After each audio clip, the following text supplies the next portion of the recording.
Pada suatu hari Sayyidah Aisyah radhiyallahu anha membeli seorang hamba sahaya untuk membantunya dalam urusan rumah. Ia membelinya dengan niat baik sebagaimana kebiasaan keluarganya, mendidik, membina, lalu memerdekakan mereka. Hamba sahaya itu tinggal beberapa waktu di rumah Nabi. Namun selama itu Aisyah merasakan adanya sesuatu yang kurang baik dalam akhlaknya. Ia melihat kebiasaan buruk yang tidak pantas di rumah seorang Nabi. Hingga pada suatu malam, Malaikat Jibril alaihissalam turun kepada Rasulullah SAW dan berkata, "Wahai Muhammad, keluarkanlah hamba sahaya itu dari rumahmu. Ia termasuk golongan orang yang akan menjadi penghuni neraka." Rasulullah pun menyampaikan pesan itu kepada Aisyah. Dengan penuh ketaatan, Aisyah segera memanggil hamba sahaya itu, melepaskannya dari rumah, lalu memberinya sebutir kurma sebagai bekal kecil di jalan.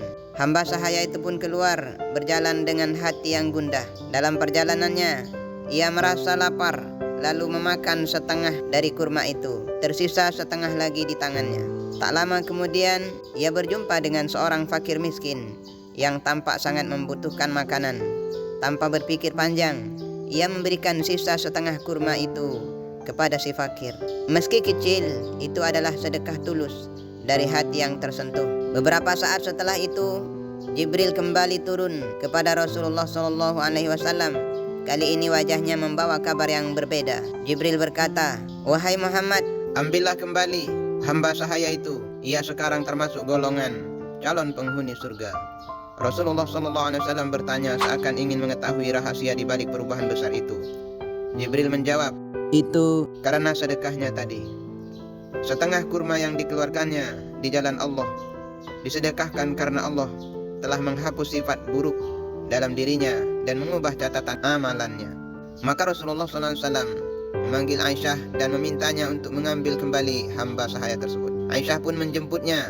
Saat kembali, wajah hamba sahaya itu tampak lebih tenang daripada sebelumnya, seakan hatinya telah tersucikan oleh amal yang kecil namun penuh keikhlasan. Sedekah sekecil apapun dapat mengubah nasib seseorang selama dilakukan dengan ikhlas. Allah membolak-balikkan hati manusia dari buruk menjadi baik, dari gelap menuju cahaya. Jangan meremehkan amalan kecil, karena nilai di sisi Allah bukan pada besar kecilnya, tetapi pada keikhlasannya.